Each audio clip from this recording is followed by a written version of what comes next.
Ah, ah, ah. What's up, YouTube? Give me some light, coach. Give me some light. Give me some light. Give me some light. Hold on. This is perfect. Alright, bet. Today we are going to be reacting to 3 disturbing true Halloween horror stories animated. Let's get into the video.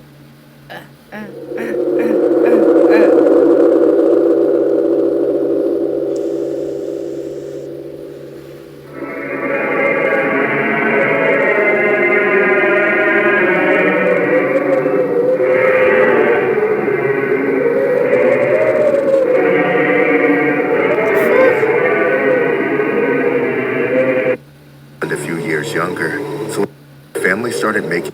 There we When go. I was old enough to go trick-or-treating by myself, my family started making me take my cousin with me. She was a girl and a few years younger, so it made sense to keep her safe. I didn't mind it as she and I were pretty close. In a way, it was kind of a tradition. My parents would take me over to my cousin's house, then we'd get our costumes on, which were usually matching. I didn't mind that either.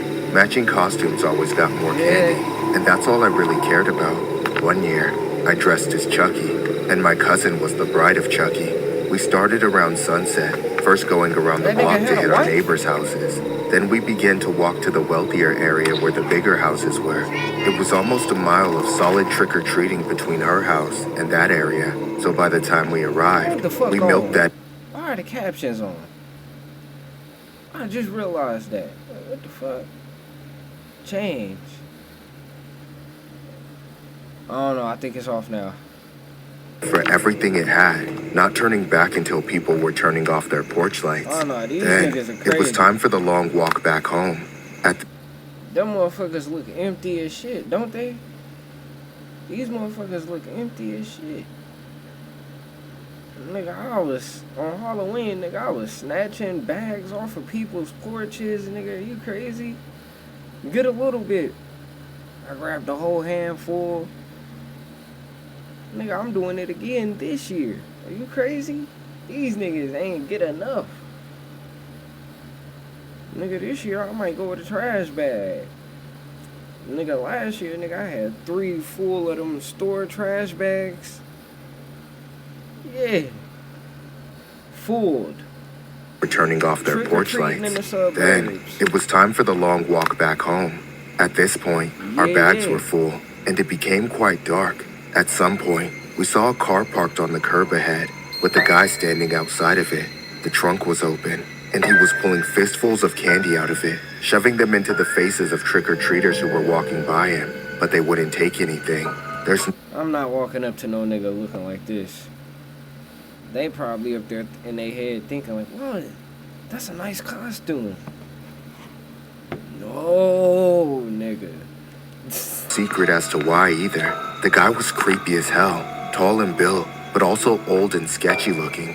He started eyeing us before we even got close. My little cousin made it clear she wanted none of what he was giving out, so I made sure she stood by me, as there was no way to go but past him. As we approached, he smiled, waving. Nigga, y'all are outside. How is there nowhere else to go but past him? I would turn back around like, oh, psh, guess we're going back this way. We gonna cut down that street right there.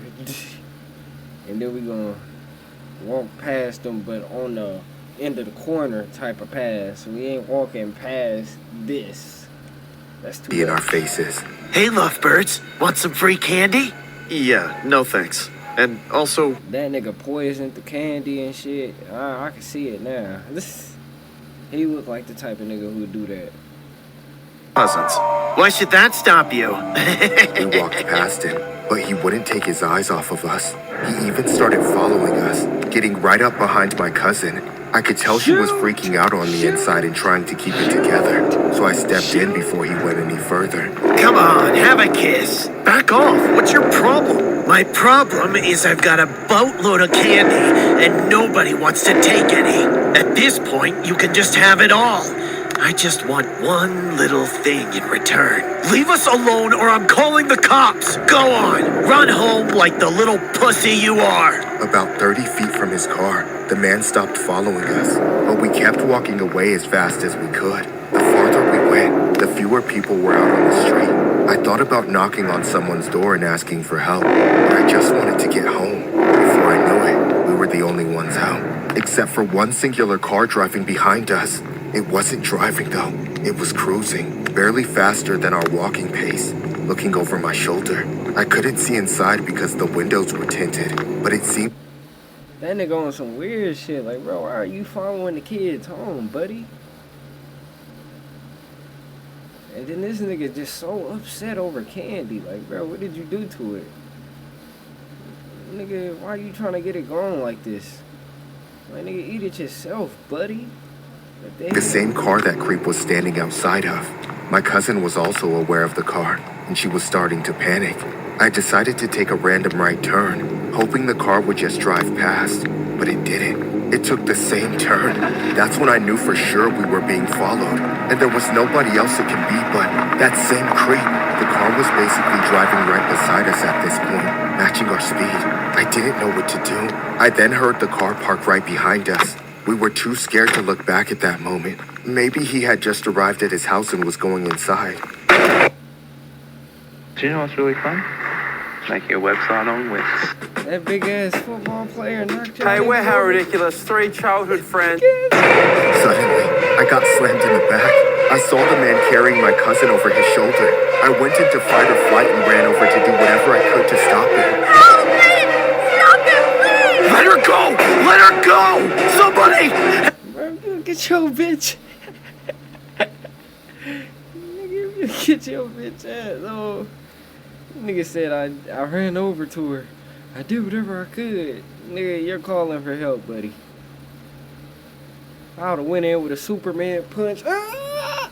I would've came up the top like that, boy. Get lost! I would've knocked this big ass nigga out. Hold on, wait, what'd he say? Let her go! Let her go! Somebody help me! Get lost, kid! It happened so fast. By the time I caught up, he was already opening the back seat and throwing her inside the car. I hit him as hard as I could again and again, but he was unfazed. He then turned back and shoved the side of my face, sending me flying on the concrete once again. Then through the veins of my own eyes, I saw the car drive Weak ass. away. There wasn't even a license plate for me to try and read.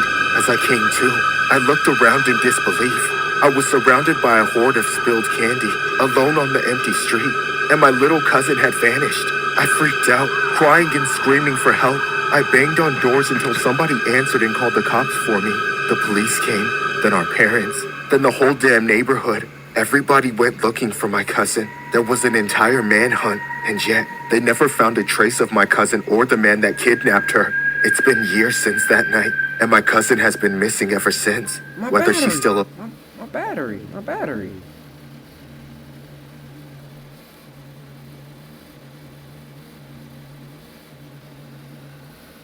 alive or not, I can't imagine how much she suffered. Every Halloween, I have nightmares reliving the entire thing over and over. People always tell me I did everything I could, but it still feels impossible not to blame myself for what happened. This story was inspired by several Halloween Reddit posts that involved the attempted kidnapping of Free candy. trick-or-treaters trick-or-treating from someone's trunk of their vehicle.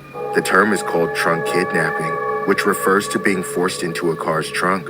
The term is also known as trunk-or-treating, a Halloween alternative where candy is given out from the car's trunk. This is a common Halloween tradition where children go to decorated cars in a parking lot and get candy from the trunk instead of the traditional trick-or-treating from door to.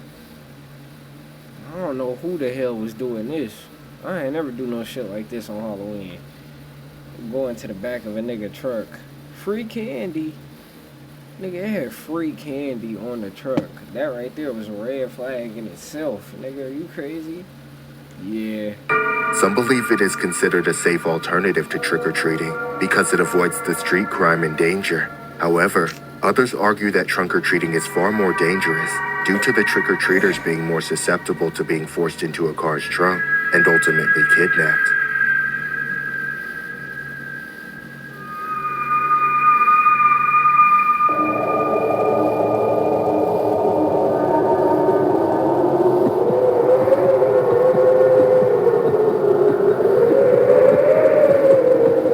Several years ago, I took my grandson trick-or-treating.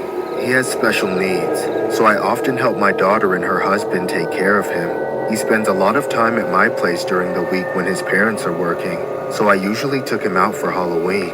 We left the house around the evening time when everyone had their pumpkins lit up and porch lights on, ready to give out candy to trick-or-treaters. As we made our way through the neighborhood, it seemed like people were devoting much more effort and technology to their Halloween costumes and decorations than I could ever recall. My grandson loved it though. He was always thrilled with how much candy he was getting. Everything was fine until we came across one particular house. The light was off, and there wasn't a bowl of candy on the porch. There also wasn't a single decoration on the house, except for one. A life-size prop of that ungodly Pennywise the Clown. It was sitting on the ground, leaned up against a tree in the front yard, with a beer bottle in its hand and its head slumped over like it had... That would have let me know to leave it alone. I would have thought the house was abandoned. It looked like an old church, honestly. Out drunk. Something about it was off. I couldn't tell if it was real or fake from how realistic, yet still, it was. Despite my feelings towards it, my grandson, like most kids, thought it was cool and wanted a video with it. I didn't want to dampen his mood, so I obliged, but made sure to tell him not to touch it. He sat beside the clown as I crouched next to him. Then I took a selfie video. Go on, say hi. Hi. Anything else you want to say to Pennywise? I guess you'll float too? All right, this thing is creepy. Let's get out of here.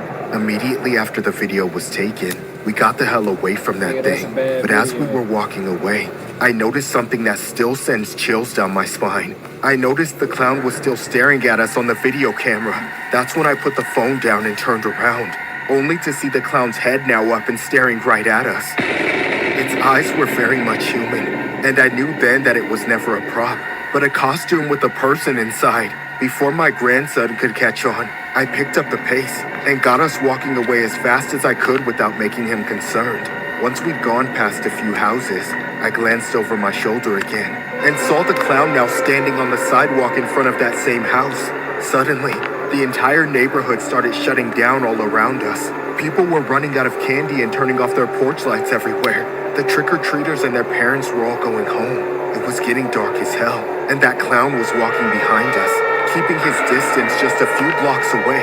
I was freaking out, but I had to keep my cool. I told my grandson that trick-or-treating was over and that we had to get home.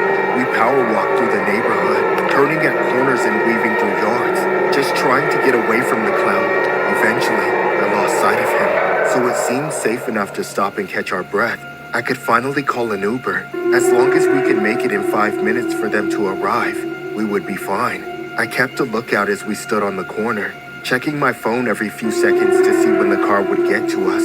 For what felt like 5 minutes, felt like 5 hours, as me and my grandson stood there waiting in constant fear that the clown would show up and attack us. Help! Help me! Out of nowhere, the clown grabbed my grandson and pulled him away from me. I rushed to help, trying to tear them apart, but there was so little that I could do. Get off of him, you maniac! Get the fuck off me before I rip your head off your shoulders! Please! Trick or treat, little boy. I don't want anything from you. Here, have a drink. Get away from me!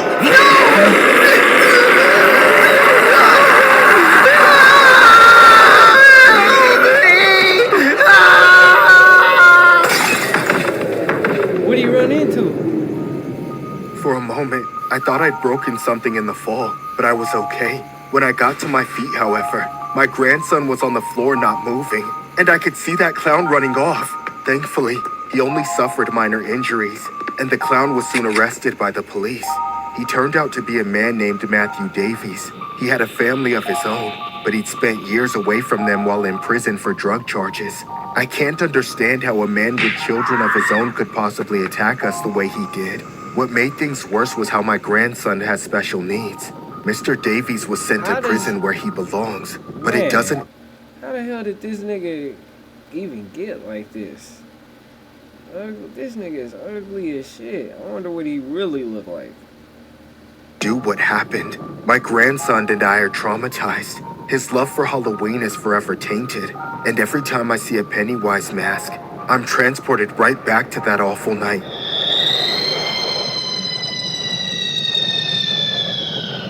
This story was inspired by a very creepy incident regarding a 41-year-old Stockton man who was placed under arrest for a Halloween night attack on a family of trick-or-treaters that sent a man.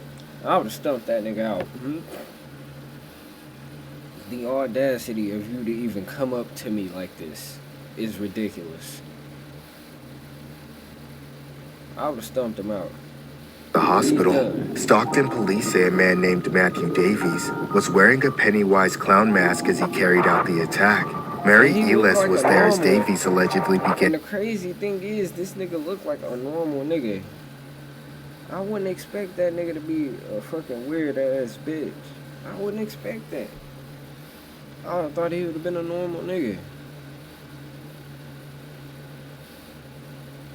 This make me wonder, like, how many people do we run into that we don't know that look like they're normal, but they're normal and they like this, dressing up in costumes, hunting niggas down. Like, damn, buddy, it was that serious? Yeah, he ate the last bowl of cereal. You know? Clown mask as he carried out the attack. Mary Elis was there as Davies allegedly began harassing her special needs grandson. Davies then attacked her son, breaking a bottle over his head. Davies was featured on CBS News in 2013 with his own family. The report aired before Davies was convicted of violating drug laws in Stockton. He served several years in federal prison. Illis says she can't fathom why Davies, a father himself, would try to scare her grandson on Halloween. I don't understand why he wouldn't stop when we begged him to stop. He was scaring our grandson that has special needs. A self-professed family man out of prison after a federal drug conviction has now been booked into jail accused of a violent crime. Stockton police say they tracked Davies down using witness statements. He bailed out of jail Friday afternoon following his arrest in the morning. He is facing a felony charge of assault with a deadly weapon.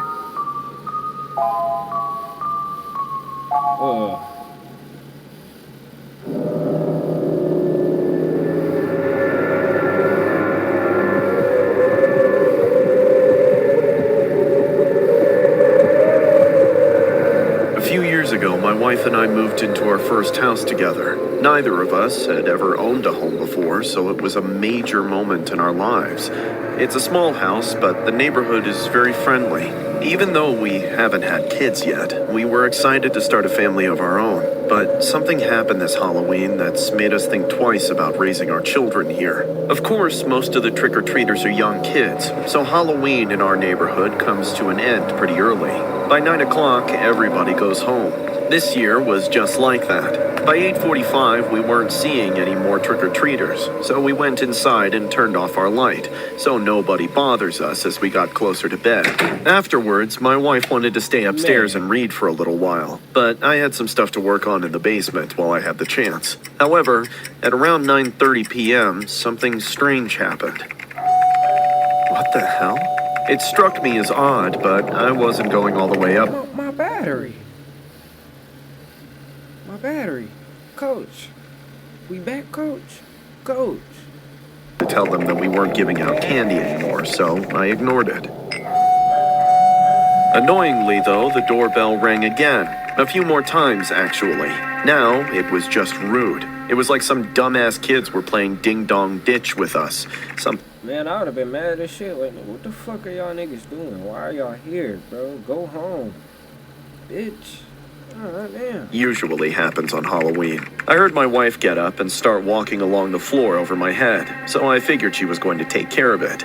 Nothing a grown lady like her couldn't resolve. But what I heard next, I never expected. Get on the floor! Now! Hurry up! As soon as the door opened, I heard screaming. Men were shouting, and my wife was yelling at them to get out. For a moment, I couldn't believe it, but then I heard her get dropped to the floor.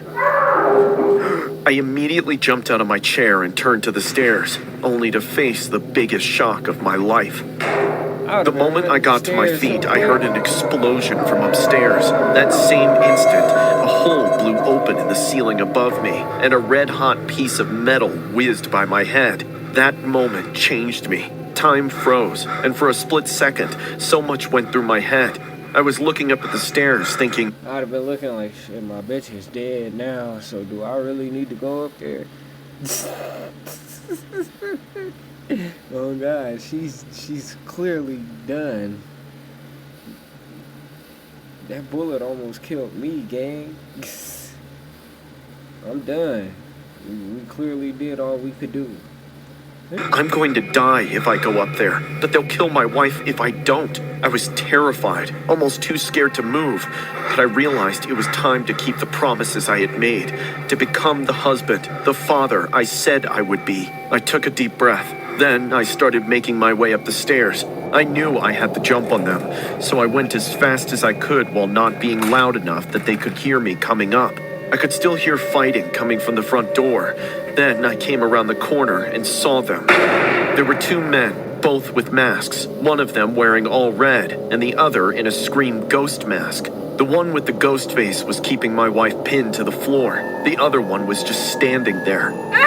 Get off me, you son of a bitch! Give it up already. I want jewelry, cash, whatever, but I'm not leaving empty-handed. You hear me? Eat shit and die slow, motherfucker! I said shut up, didn't I? You hear me? I like that. She holding her ground. I would have eventually came up the stairs. I would have gathered up my thoughts. Okay.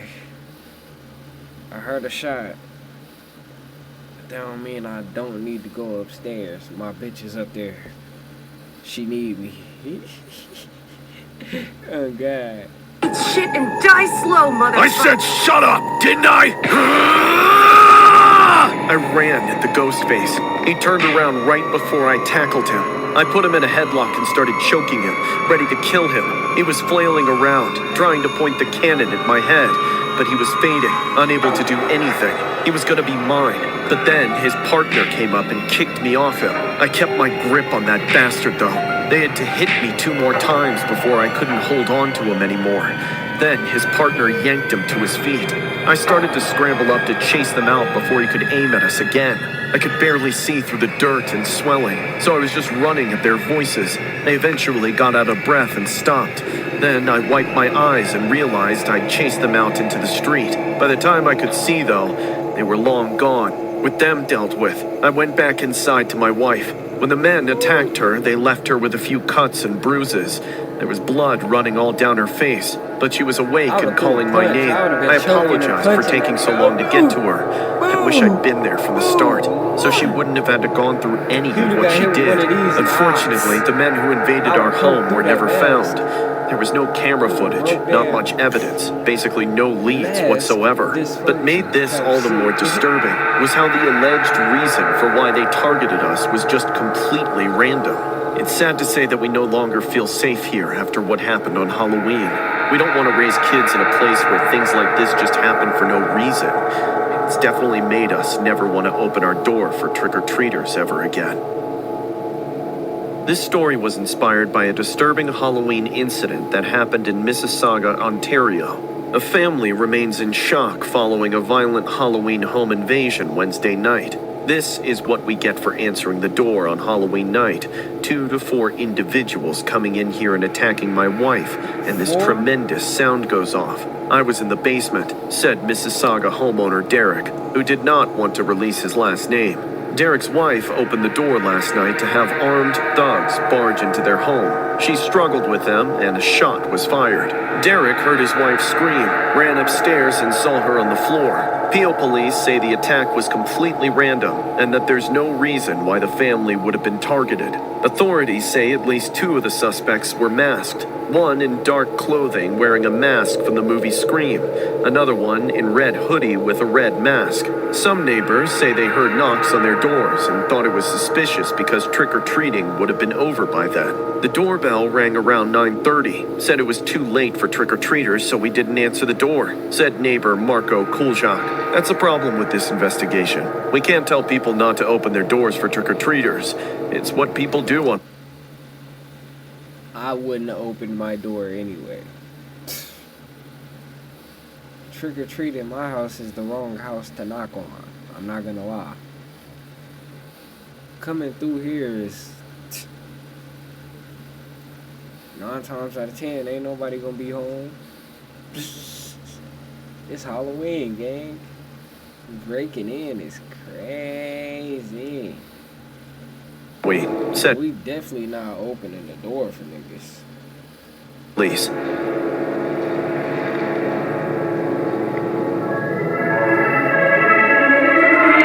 Well, that's the end of the video. Let me know what y'all think.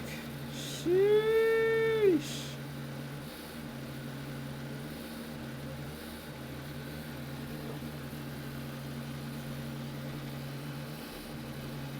I'm gonna talk to y'all niggas later.